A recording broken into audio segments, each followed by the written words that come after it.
the app that changed online dating forever and claims to have been responsible for 65 billion matches worldwide. Tinder, although a subsidiary of the Match Group, has 750 employees of its own and is actually valued at $42 billion using a 40 times revenue multiple over EBITDA. In December 2020, Tinder had 6.6 million paid users. But what is it actually like inside the company? Here's what Tinder employees had to say on Glassdoor.com. The Donald Trump of startups. Pros: popular app, working at scale, fun design challenges, anybody who doesn't have a director title or above is a great person. Cons: ego, hubris, and self-importance are rampant amongst senior leadership. Tumultuous, messy, no process environment, no cohesive vision. Advice to management: do the company a favor and quit. Clueless and horrible. Pros: have met some nice people. The free meals and location are good. Unlimited vacation. Cons: the reviews you read here about clueless management and horrible work environment sums it up. Clueless isn't just the management, but the entire building is crawling with people who've never worked for a real company.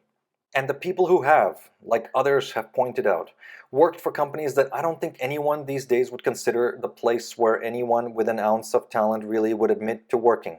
Talk about a run-on sentence.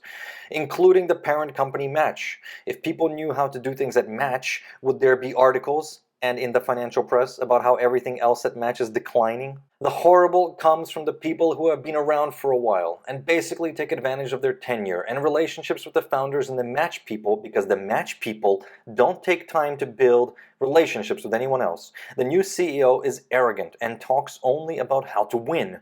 Great, why don't you go back and tell the rest of Match how to grow and win? Misogynistic doesn't even begin to describe the attitude. It's about silicone, not silicon at Tinder. The more superficial, the better. What did I expect from an app that focuses on looks first? The people here are the same. Most people only care about themselves and their own self-promotion.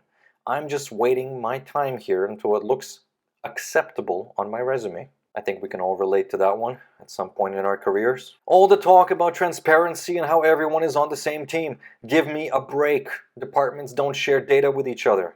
And the data that is published in the press is not even accurate. Okay, so much for those statistics.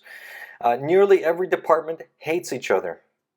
Advice to management: it's a mess, but you created it. Good luck. Frat club, and not in a good way. Pros: free meals, free workouts, used to let dogs in the office, unlimited time off. Cons: long hours. It's a total frat house. Don't get me wrong, I can hang with the best, was president of my college chapter, but this kind of company culture was even too much for me. All the quote-unquote senior people are friends of the founder. People in their 20s who have had no other job yet have VP titles, which means no real leadership. And they have yet to hire real adults because they just keep hiring friends of friends. I was excited about the possibility of working here, but it didn't last long when I saw it was just an internal frat club, and if you weren't in the club, there was no chance of progressing or making any real change. Advice to management: hire adults with real experience. You can't look up to a VP whose only experience is being in the club.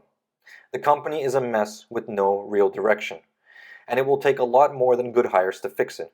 There's no vision, and the employees are the first to feel that. New CEO seems to try hard to fit in with constant sports references. I want to hear some of these. But there's no real sense of culture either. Lame. Good perks like unlimited vacation and free lunch and dinner. This seems to be pretty consistent. Cons. Here we go. Very inexperienced managers. Some who have the job because they were friends from before, not because they are qualified. No communication. Not a good place if you are not a friend of an executive or a founder. Those in the group do whatever they want, sometimes not even showing up for work for days. Wow. No strategy, just throwing stuff at the wall. The reviews about how everything is so great, look carefully at who is writing them. They are planted fake reviews. Advice to management: if the company is supposed to be about being transparent, then why is everything behind closed doors? Dictatorship? Asks an anonymous employee. Pros: perks are okay, standard for tech company. Cons: no mission and no values. The new CEO spends most of the time talking about football. Doesn't get to know anyone after he said he would spend time meeting people. Marches around the office, only spends time with old-timers who never worked anywhere else. Or with pretty people. Screams all the time.